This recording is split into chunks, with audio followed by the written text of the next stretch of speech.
The town had always been quiet, nestled deep in the rolling hills of Montana where the winters stretched long, and the summers passed in a golden haze.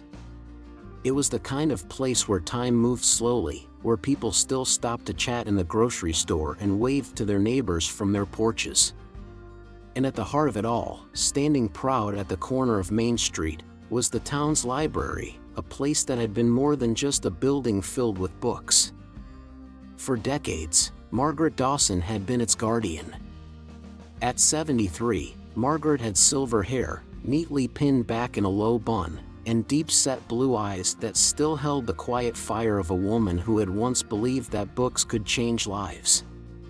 She had spent more than 40 years as the town librarian, guiding the young and old alike through the wonders of literature. To the children, she had been the patient teacher who introduced them to the magic of words. To the teenagers, she had been a steady presence, offering them stories when they needed an escape and wisdom when they needed direction. And to the elderly, she had been a comforting friend, always ready with a recommendation and a warm smile.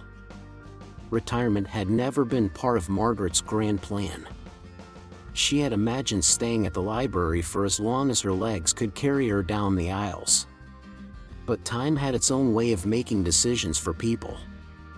Her joints ached more than they used to, her hands trembled slightly when she stacked the books, and the new library director, a young woman fresh out of graduate school, had gently suggested that perhaps it was time for Margaret to rest.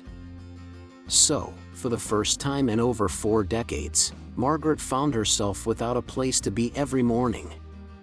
She had always imagined retirement would be peaceful, long walks, more time to bake, finally reading all the books she had recommended to others but never had the chance to enjoy. And yet, as the days stretched on, she found herself feeling adrift. The quiet that she had once cherished now felt suffocating. The empty hours felt like gaps she did not know how to fill. Then, one crisp autumn morning, she saw the ad. It was a small, black and white clipping in the local newspaper, tucked between announcements for town events and classified listings for used furniture. It featured the photo of a golden retriever, its soulful brown eyes staring right at her. "Older dogs deserve love too." The words sat heavy in her chest. She had never owned a dog before. Never thought about it, really. Dogs were for young families, for children who needed playmates, for couples who went hiking on weekends. Not for a woman who had spent her life surrounded by books and quiet spaces. And yet, she could not stop looking at the picture. That afternoon, she found herself standing outside the local animal shelter, gripping the newspaper in her hands, wondering if it was possible to write one more chapter in her life, one that she had never planned for, but perhaps had been waiting for her all along. The animal shelter was smaller than she had expected. A modest building on the outskirts of town, surrounded by a chain-link fence and a few scattered trees that had long since lost their autumn leaves. The scent of damp straw and disinfectant filled the air as Margaret stepped inside, where the sound of barking and soft whimpers echoed against the tiled walls. A young man in a faded blue shelter uniform greeted her with a warm smile. "Can I help you, ma'am?" he asked, his eyes kind but cautious, as if he wasn't sure whether she had wandered in by mistake. Margaret hesitated for a moment, the newspaper clipping still folded in her hand. "I saw an ad in the paper," she said, her voice steady but uncertain. "About an older dog in need of a home." The young man's expression softened. "You must be talking about Chester," he said. "He's been here a while." The way he said it made her stomach tighten. She knew what a while meant in shelters. She followed him past rows of kennels filled with dogs of all shapes and sizes. Some pressed eagerly against the chain-linked barriers, tails wagging, eyes pleading for attention. Others cowered in the corners, too weary or frightened to hope anymore. And then, toward the back of the shelter, in a quieter section away from the more excitable dogs, she saw him. Chester. He was a golden retriever, though his coat had dulled with age.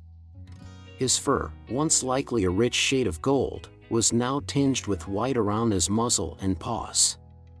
He lay curled on the floor of his kennel, his large brown eyes watching them with quiet curiosity, but without the frantic energy of the younger dogs. He did not jump up. He did not bark. He simply waited. Margaret felt something inside her shift. "How old is he?" she asked. "About 5, maybe 6, the young man said. "He had an owner before, but..." He hesitated before continuing. "The man passed away. Chester stayed by his side for days before someone found them." Margaret swallowed. "He must have loved him very much." The shelter worker nodded. "He did. And he hasn't really been the same since. He's gentle, never causes trouble, but he doesn't seem to believe he belongs anywhere anymore." Margaret knelt beside the kennel, her old joints protesting the movement. Chester lifted his head slightly, his ears twitching as he studied her. Slowly, she extended her hand through the bars. For a long moment, Chester did nothing. Then, cautiously, he stretched his neck forward and pressed his nose against her palm. His breath was warm, his touch light, as if he were trying to decide whether she was real or just another passing shadow in a life full of losses. Margaret felt a lump rise in her throat. "Would you like to meet him properly?" the young man asked. She nodded, and he unlatched the door. Chester stepped forward hesitantly, his movements slow but deliberate.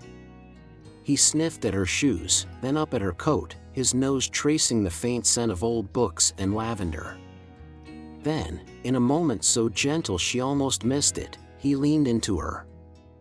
Margaret exhaled, her hand moving to rest on his back. For the first time since she left the library, she did not feel so alone. The adoption process was surprisingly simple. Margaret had worried they might question whether an elderly woman living alone was the right choice for a dog like Chester. But when she signed the papers, her hands steady for the first time in weeks, the young man simply smiled. "I think he's been waiting for you," he said. As she led Chester out of the shelter, the Montana air was crisp against her skin. She looked down at him, walking slowly beside her, his golden fur catching the afternoon light. "Well, Chester," she murmured. "I suppose we'll have to figure this out together." And for the first time in a long time, Margaret felt that maybe, just maybe, she still had something left to offer this world. The house felt different with Chester in it.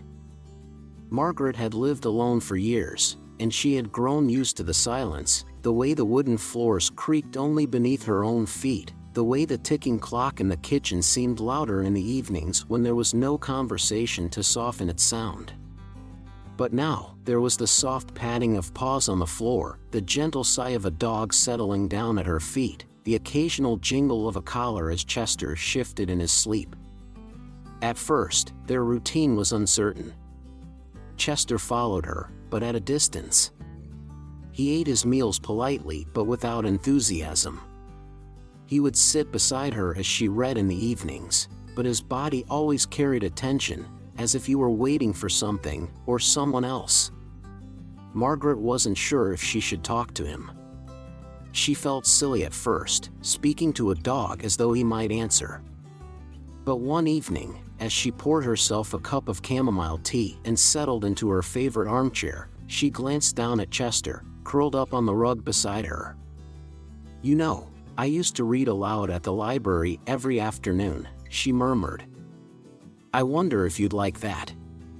Chester flicked his ears, but he did not move. Margaret reached for a book on the table, one she had read to generations of children, the cover worn from years of use. She traced her fingers over the pages, then began to read aloud. At first, it felt awkward. Her voice was softer than it used to be, the words unfamiliar in the air after so long of keeping them to herself. But as she read, something remarkable happened. Chester lifted his head. He watched her, his brown eyes focused, his ears twitching with every rise and fall of her voice. And then, after a while, he let out a deep sigh and rested his head on his paws, but he didn't look away. Margaret smiled. "Ah," she said, her voice barely above a whisper. "So you do like books, after all." That night, for the first time, Chester didn't sleep near the door as he had every night since he arrived. Instead, he curled up beside Margaret's chair, close enough that she could feel the warmth of him at her feet. From that evening on, it became their ritual. Every night after dinner, Margaret would pick a book, settle into her chair, and read aloud. Sometimes it was a classic novel, sometimes it was poetry, sometimes it was a simple story she had read to children at the library 1,000 times before. And each time, Chester would settle beside her, listening, not just with his ears, but with his whole being, as though words were something sacred to him, too. Margaret felt something shift in her heart. She had spent so much of her life giving stories to others, helping children discover the magic of books, helping adults find comfort in literature. She thought, when she retired, that chapter of her life was over. But as Chester lay beside her each night, his breathing slow and steady, she realized something. She still had a reader. She still had a purpose. And she still had stories left to tell. The idea came to Margaret on a cold November afternoon. The first snow of the season had begun to fall, blanketing the little town in white. Margaret pulled on her thick coat and wrapped a scarf around her neck, preparing for her weekly visit to Hawthorne's Senior Center, a place where many of her old library patrons now lived. She had started volunteering there after retiring, offering to read to the residents once a week. Chester, as always, followed her to the door, watching her with his deep brown eyes. His tail gave a slow, uncertain wag. "You can't come with me, dear," she said, kneeling to ruffle his fur. "They don't allow dogs in the senior center." He let out a soft sigh and lay down, resting his chin on his paws. Margaret hesitated for a moment, then gave him one last scratch behind the ears before stepping out into the cold. The senior center was quieter than usual. Some of the residents were dozing in their chairs, others gazed out the window, lost in thought. In the corner, she spotted Frank Delaney, an old farmer who had been one of the library's most loyal visitors for decades. Margaret greeted him warmly. "Would you like to listen to a story today, Frank?" He looked up at her, his face kind but weary. "I used to love reading," he admitted. "But my eyesight's not what it used to be. The words, they just don't sit still on the page anymore." Margaret's heart ached at his words. She had heard the same thing from so many others. Arthritis made it hard to hold books, failing eyesight made it impossible to read small print, and for some, memory loss made following a story a frustrating experience. That night, as she sat by the fire with Chester curled beside her, she couldn't shake the thought of Frank struggling to read. And then, the idea came to her. She glanced down at Chester, his golden fur illuminated by the flickering firelight. He had become her most faithful listener, lying beside her every evening as she read aloud. And she remembered how, when she spoke, he always seemed calmer, more at peace. What if Chester could help others the way he had helped her? What if he could be a reading companion for the seniors at Hawthorne? She sat up, her heart beating a little faster. She had read about therapy dogs before, how they comforted people in hospitals, how they helped children overcome reading anxiety. But she had never heard of a dog helping seniors rediscover their love of books. Still, she knew Chester. She knew the quiet patience he possessed. She had seen the way his presence soothed her, the way he seemed to understand when words were being spoken aloud. She reached down and stroked his back. "What do you think, Chester?" she murmured. Would you like to be a librarian, too? His tail thumped once against the rug. Margaret smiled. The next morning, she called Deborah Green, the director of Hawthorne's Senior Center. "I have a strange request," Margaret admitted. Deborah chuckled. "Strange requests make life interesting. What is it?" Margaret took a deep breath. "I'd like to bring my dog to the senior center. Not just as a visitor, but as a reading companion." There was a pause. "A reading companion?" "Yes," Margaret said. "You see, Chester listens to me read every night. He sits quietly, he doesn't interrupt, and this might sound odd, but I think he enjoys it. I was wondering if we could try something. Maybe some of the residents could read to him. No judgment, no pressure, just a comforting presence." Another pause. Then, to Margaret's surprise, Deborah laughed. "Margaret," she said warmly, "I think that might be the best idea I've heard in a long time." The following week, Margaret walked into the senior center with Chester by her side. At first, the residents were hesitant. Some smiled at the sight of the golden retriever, while others looked doubtful. Frank, seated in his usual chair by the window, raised an eyebrow. "You brought a dog to a library?" he teased. Margaret chuckled. "Something like that. But I was thinking, you might not be able to read small print anymore, but Chester here doesn't care if you stumble on a few words. He just likes listening." Frank hesitated, glancing at the dog. Chester sat patiently, his tail gently wagging. Margaret offered him a book with large print, one he had read years ago, Steinbeck, one of his favorites. "Give it a try," she encouraged. Frank cleared his throat, shifting in his seat. He opened the book, the pages trembling slightly in his hands.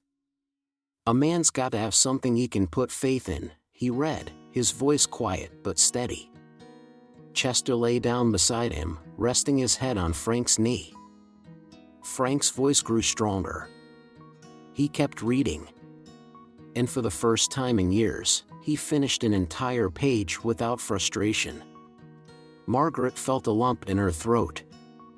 Chester wasn't just a dog. He was a listener. A comfort. A bridge between a man and the words he thought he had lost forever. And in that moment, she knew this idea could change everything. Chester had always been a gentle dog, but Margaret knew that bringing him into the senior center as a reading companion would require more than just his natural kindness. He would need to learn patience, stillness, and most importantly, how to make seniors feel at ease. Margaret had never trained a dog before, not properly, anyway. She had always been more comfortable training young minds in the library, guiding children through the rhythms of reading and learning. But training a dog? That was something entirely new. Still, she believed in books. And she believed in Chester. And so, their training began. Margaret set up a quiet reading corner in her living room, just as she had done in the library for so many years.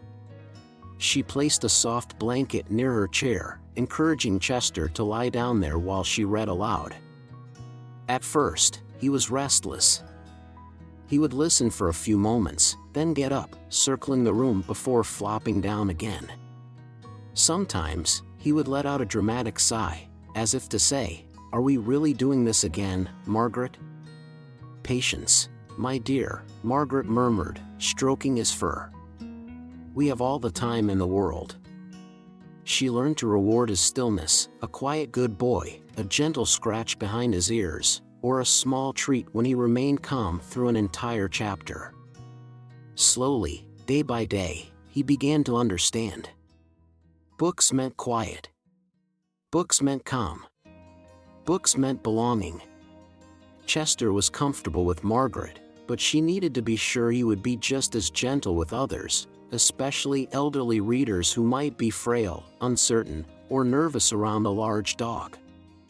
She invited her neighbor, Mrs. Thompson, over for tea. Mrs. Thompson was 81, with hands that shook slightly when she held a cup, her voice soft from years of storytelling. Margaret placed a book on the table and gestured toward Chester. "Would you like to read to him?" Mrs. Thompson chuckled. "Well, I haven't read out loud in years. I'm not sure I remember how."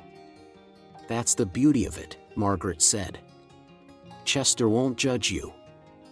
Tentatively, Mrs. Thompson picked up the book and began to read.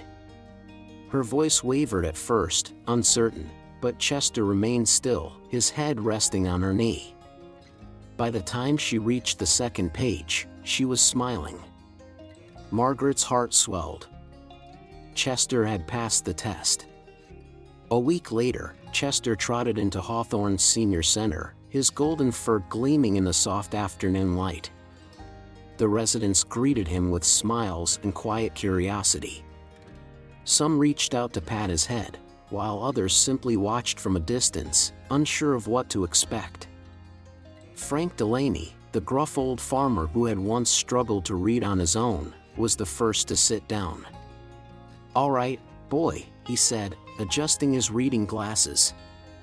"Let's see if you're any good at listening." He opened a book of Steinbeck, his voice slow and steady.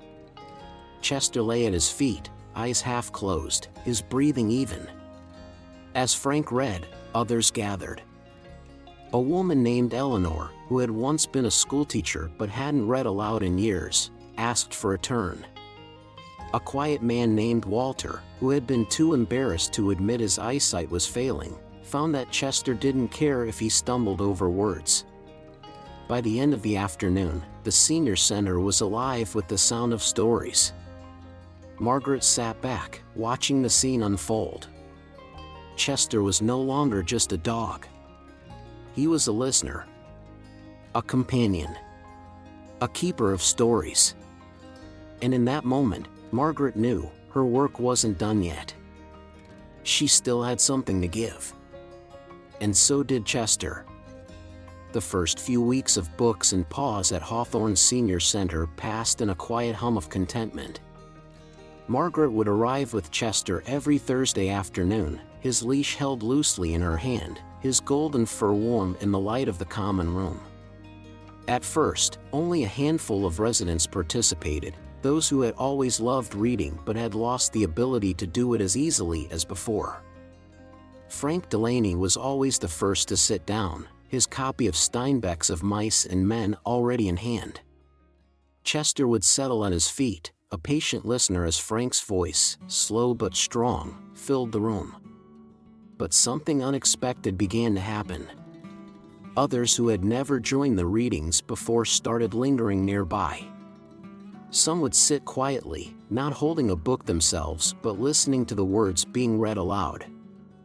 Others, like Eleanor, who had once been a schoolteacher, started volunteering to read.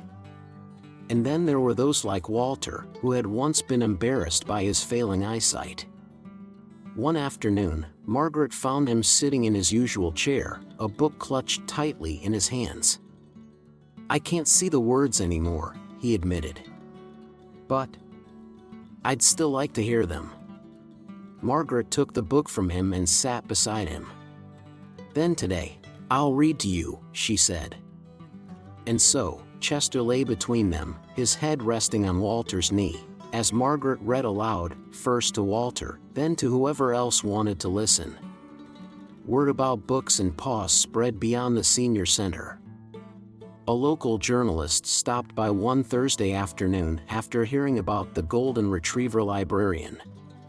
She took pictures of Chester curled up beside Frank's worn copy of Steinbeck, of Eleanor's careful hands turning the pages of a poetry book, of Margaret reading to Walter as Chester dozed at their feet.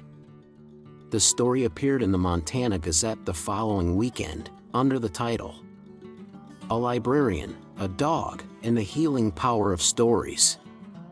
Margaret had never been one for attention, but she couldn't deny the warmth that spread through her chest as she saw her name in print. More importantly, she saw the smiles of the residents when they realized their small reading circle had become something bigger. The article inspired others. Soon, local schools reached out, asking if Margaret would bring Chester to their classrooms. Teachers wondered if nervous young readers, those too shy to read in front of their classmates, might benefit from Chester's quiet patience. Margaret agreed, though she had never imagined herself working with children again. Chester, it turned out, had no such hesitation. In the first-grade classroom, he sat just as patiently beside 6-year-old Charlie Mitchell, a boy who had struggled with reading out loud. As Charlie stumbled over the words, Chester simply lay beside him, his presence steady and comforting. By the end of the session, Charlie reached out and scratched Chester's ears. "I think he liked my story," the boy whispered. Margaret smiled. "I think he did too." Over the months, Books and Paws grew into something far beyond Margaret's original idea. A small-town librarian and an abandoned golden retriever had created something lasting, not just a reading program, but a space where people felt seen, heard, and valued. At the senior center, residents who had once kept to themselves now gathered every Thursday, eager to read, listen, and connect. At the school, children who had once been terrified of reading out loud now asked, "Can I read to Chester next?" And in Margaret's heart, something that had once felt empty was now full. She had spent decades believing that her purpose had been tied to the library, to the bookshelves she had carefully tended, to the quiet sanctuary she had created for so many. But now she realized, her purpose had never been about the building itself. It had been about stories. It had been about connection. And even in this new chapter of her life, she was still doing what she had always done best, bringing people and words together, one page at a time. And Chester? He had gone from an abandoned dog, lost and grieving, to something truly remarkable, a companion, a listener, and, in his own way, a librarian too. Winter had settled fully over the small Montana town, the kind of cold that made the streets quiet and the sky feel endless.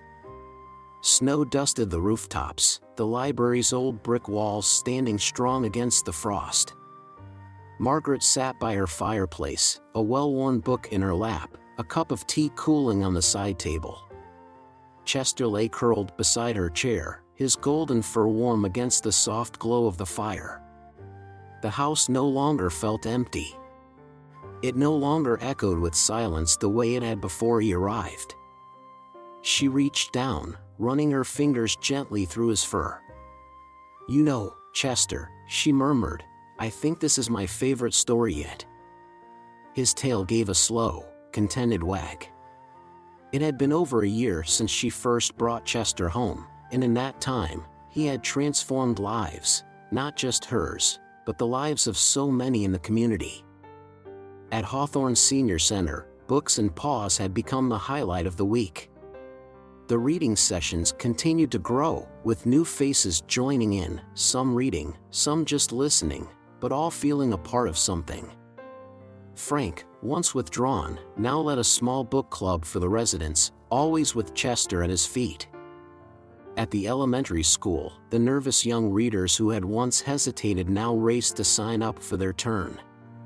Margaret had received letters from parents, telling her how their once shy children now brought books home eagerly, excited to read. And as for Margaret, she had once feared that retirement would leave her feeling useless, as though she had turned the final page of her story. But now she realized, this wasn't an ending. It was simply a new chapter. She had spent her life believing that books had the power to connect people, to comfort, to heal. What she had never expected was that a dog could do the same. Chester had taught her that stories didn't need to be read alone. That even in silence, even in simply being there, someone could change a life. Margaret took a deep breath and picked up the book from her lap, opening to the first page. She read aloud, her voice steady and familiar, filling the room just as it had in the library all those years ago. Chester stirred, lifting his head slightly, listening as he always did. Outside, the snow continued to fall, quiet and peaceful, as if the world itself were listening, too. And in that moment, Margaret knew she still had stories to tell, and Chester would always be there to listen.